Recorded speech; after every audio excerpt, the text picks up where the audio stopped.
Measure psychological safety, so where you are now and every year thereafter. You need to get some robust data so you know where to focus your attention. Now, the biggest mistake that organisations are making is this.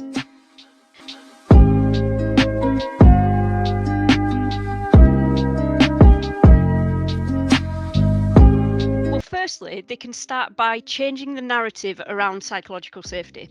So most organisations think that psychological safety is all about being able to take risks, make mistakes, and express their opinions without fear of judgment. So I'm referring to what is known as interpersonal risk taking. The term interpersonal relates to the dynamics of relationships and communication among individuals. When organisations focus on these areas, they associate psychological safety with effective communication and trust among team members. So that's what most people think psychological safety is. But I want to set the record straight, okay? That isn't what psychological safety is. So let me tell you what psychological safety actually is. And I'm going to start with my definition of it. Psychological safety in the workplace is rooted at the individual level, where intrapersonal awareness cultivates a sense of safety and confidence to bring your authentic self to work.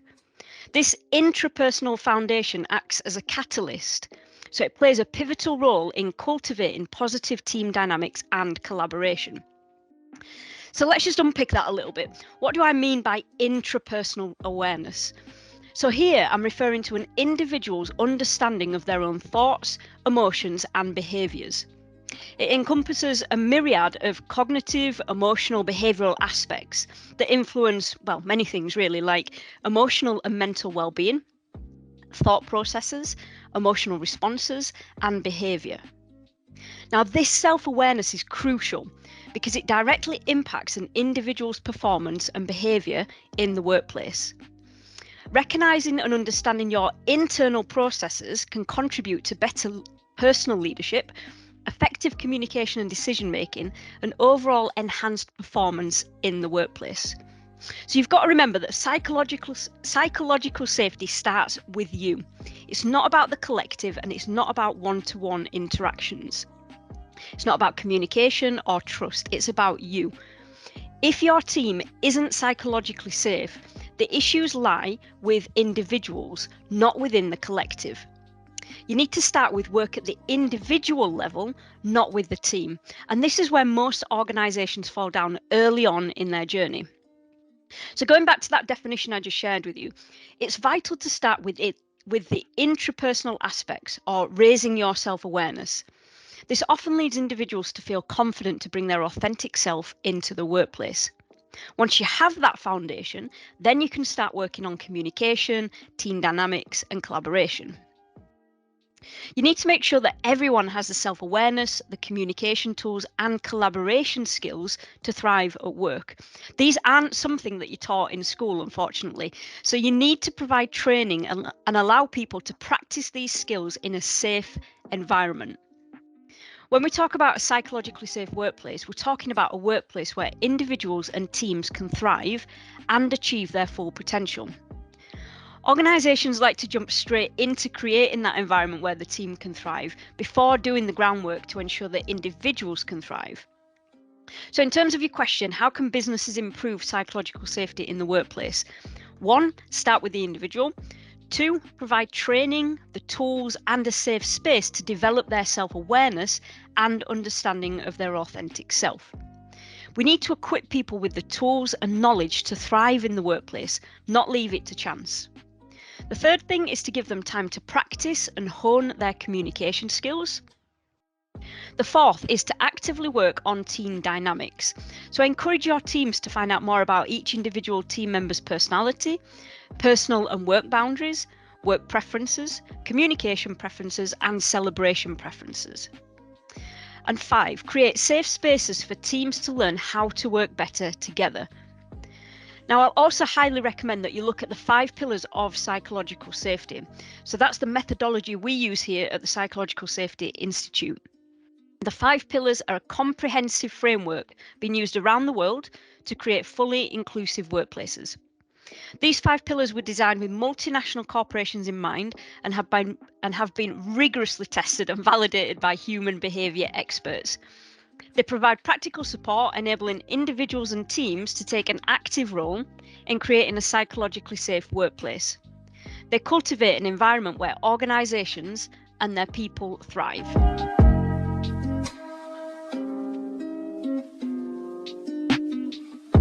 Yeah, this is a great question, actually. It's one I get asked quite frequently from organisations. I want to start with this. Psychological safety underpins inclusion. So without psychological safety, you will not have an inclusive culture. If you want to create an inclusive culture, you need to start with the foundations. So start with an environment where people feel safe. Once they feel safe, valued, and able to express their authentic self, the groundwork for genuine inclusion has been established. Psychological safety serves as the bedrock upon which the pillars of diversity, equity, and inclusion stand. Neglecting psychological safety in favour of other initiatives can undermine the very essence of a truly inclusive culture. So, prioritise psychological safety from the outset. It will lead to a significant shift in your overall organisational culture. This shift goes beyond just a surface level approach to diversity and inclusion, as it addresses the core factors that enable individuals to thrive. A couple of other key points here. So, psychological safety needs buy-in from everyone. Establishing a psychologically safe workplace is a collective responsibility. It's up to every single individual to play their part in creating an environment where everyone feels valued, respected, and safe to be their authentic self. You need to make sure that you equip everyone with the tools that they need to create a psychologically safe workplace. So one where everyone can bring their authentic self to work and individuals and teams can thrive. And remember, improving psychological safety is an ongoing process that requires commitment and effort from every single person in the organisation. So you can start by raising your awareness on psychological safety. So what is it? Why is it important? And how can you contribute to creating that psychologically safe workplace? Provide tools and training to support your staff. Get everyone involved. So start with that conversation about bringing your authentic self to work. You could read my book, The Authentic Organisation, How to Create a Psychologically Safe Workplace, which is going to be published by Wiley in June 2024. Once you've read it, then buy copies for every member of staff. Give them time to read it, and then set up working groups to put into practice the principles and teachings in there. Measure psychological safety, so where you are now and every year thereafter. You need to get some robust data so you know where to focus your attention. Now, the biggest mistake that organisations are making is this. When collecting data on something else, they ask a few questions about psychological safety. They're tagged onto something else or something completely unrelated. So what's that doing? Well, it's indicating that employee safety is not high priority to the organisation. To get some robust data on how psychologically safe your organisation is, here's what you need to do. You need to focus solely on it. You need to ask specific psychological safety questions. Guarantee anonymity. Provide results on team, department, directorate and organisational level, but never on an individual level. Now, there are many different tools, checklists, guidelines out there to get a snapshot of where you are in terms of psychological safety.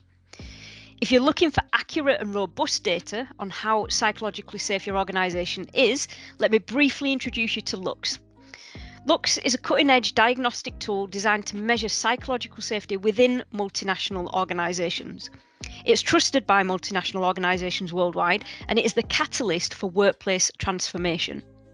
It serves as your ally in assessing, identifying and addressing areas for improvement, creating psychologically safer workplaces where individuals and teams can truly thrive. Now, Lux leaves no stone unturned, okay? So it comprehensively measures psychological safety across the 5 pillars of psychological safety. Once the results are in, we send you a report and access to the dashboards so you can see all of the data. Alongside the data, we also provide you with bespoke guidance on how to improve psychological safety in your organisation. Now, the reason why I designed Lux was to give me the data that I need to lobby government. So I want to embed psychological safety into workplace legislation. So that's kind of the background to why it was developed. Lux has undergone rigorous validation and testing through the University of Cambridge to ensure its effectiveness and relevance across diverse organisational landscapes. I can't iterate enough how important it is to measure psychological safety regularly. Once you know what areas you need to target, so that might be geographical location, a specific department or a team, or a certain aspect within the 5 pillars of psychological safety, then you can target your interventions more appropriately instead of taking that more kind of scattered and inconsistent approach. So there's a few ideas in there on how to create a more inclusive workplace. I hope that helps.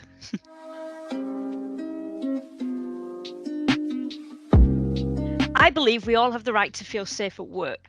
So firstly, I hope that I plant that seed for individuals to think about this and that they leave feeling empowered to take action as a result of my time with them. On a practical level, it's all about insights on psychological safety, our research findings here at the Institute, sharing personal experiences, raising their self-awareness, providing practical strategies that they can implement straight away, and also sparking inspiration to have those conversations within their organisations and their teams to ensure that everyone in the organisation can thrive.